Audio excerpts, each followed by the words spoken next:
A lot of people often confuse body weight fluctuations with body fat fluctuation, meaning whenever I see the scale go up, I always think that I'd immediately gain body fat.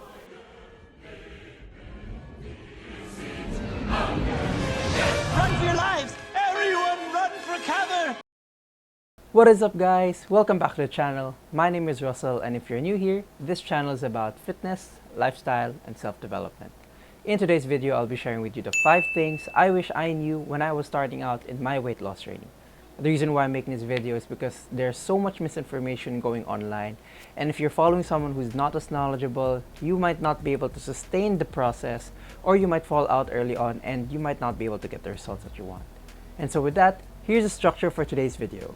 First off, we're going to begin with explaining what weight loss actually is. And then we'll move into the reasons why people lose weight. Afterwards, I'll be sharing the 5 things that I wish I knew, and then we're going to be ending the video. So what is weight loss? Weight loss is a decrease in body weight resulting from either voluntary or involuntary circumstances. In other words, this is just losing body weight. The reason why a lot of people lose body weight is because they want to start losing their body fat, or they want to show the muscles that they've worked hard for, which is covered by a blanket of fat. This can range from bodybuilders or from regular people like you and me who just want to look good and feel good when they have, for example, an outing in the beach, or they're going to meet with friends and family, and it's when it happens. Bottom line here is that people decide to go on a weight loss journey to look good and to feel good. Now, if you're one of these people, then this video may be for you. With that, let's go to the first thing that I wish I knew. Number 1, lose fat, not the weight. Your goal is to lose body fat, not body weight. Now, I know this may sound so easy and so simple, but a lot of people always get it confused. Similar to me, when I was starting out, I would always check the number in the scale, and I would be so scared whenever my weight went up by 1 or 2, or I would be extra excited when I'd lose 5 pounds.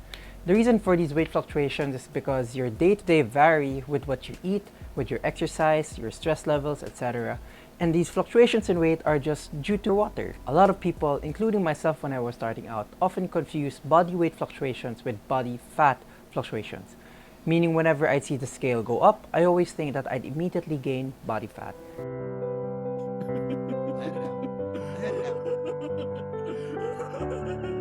Which isn't always the case. Most people only use the scale when basing their weight loss progress, and they always often just look at the number. Remember, the reason why you're starting to lose weight is because you want to lose the body fat. And the day-to-day fluctuations is just because of the water. What you eat actually affects the scale. Carbs act like a sponge, and so the more carbs you eat, the more your body will retain water. I need it!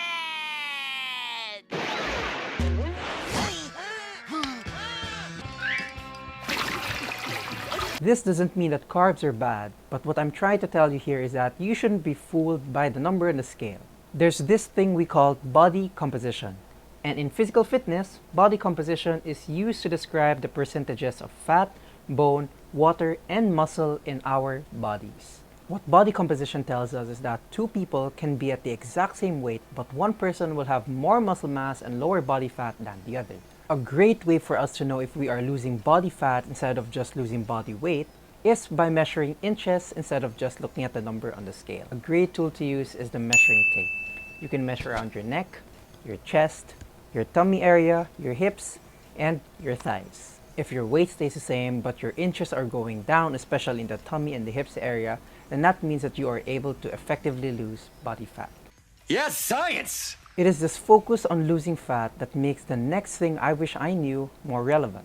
Number 2, the faster the weight loss, the more unsustainable it is, and the uglier your progress. The main reason for this is that when you undergo a weight loss journey, it places a lot of stress on your body. And your goal when you're trying to lose weight is to lose as much body fat as possible while maintaining a lot of your muscle mass. This gives us the lean and toned look similar to the superheroes that we also admire. Just look at Spiderman, Black Widow, Wonder Woman, and Captain America. The only way they're able to look lean and toned is that they have sufficient amount of muscle mass while at the same time having low amounts of body fat.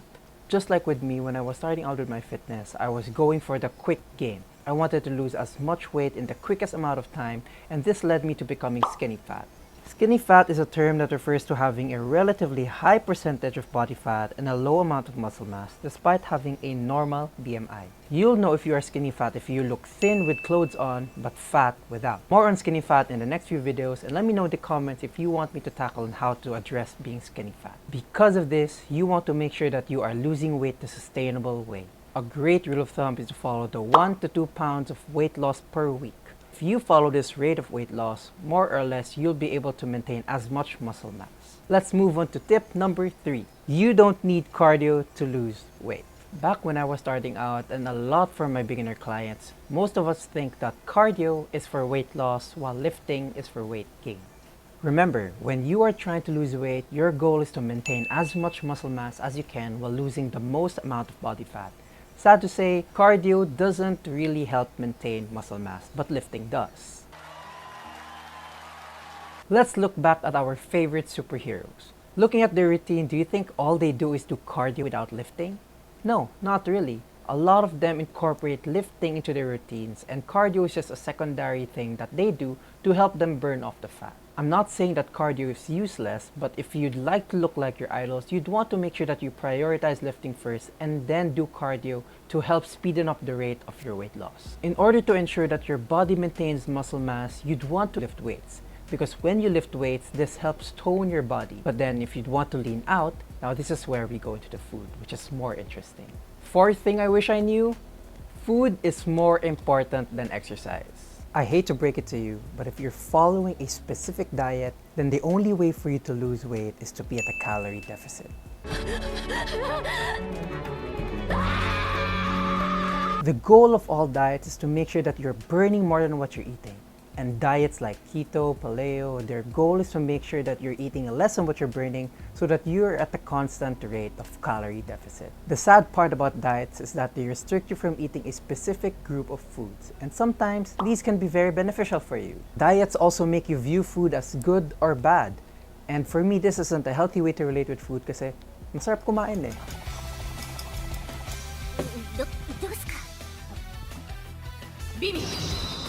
I love eating chicken wings, ice cream, desserts, lahat ng mga matatamis. I love eating them, especially milk tea. And if you're going to tell me to cut out these specific foods from my diet just to lose the weight, This is the hardest thing I've ever had to do. the bottom line here is that you want to be making sure that you are burning more than what you're eating.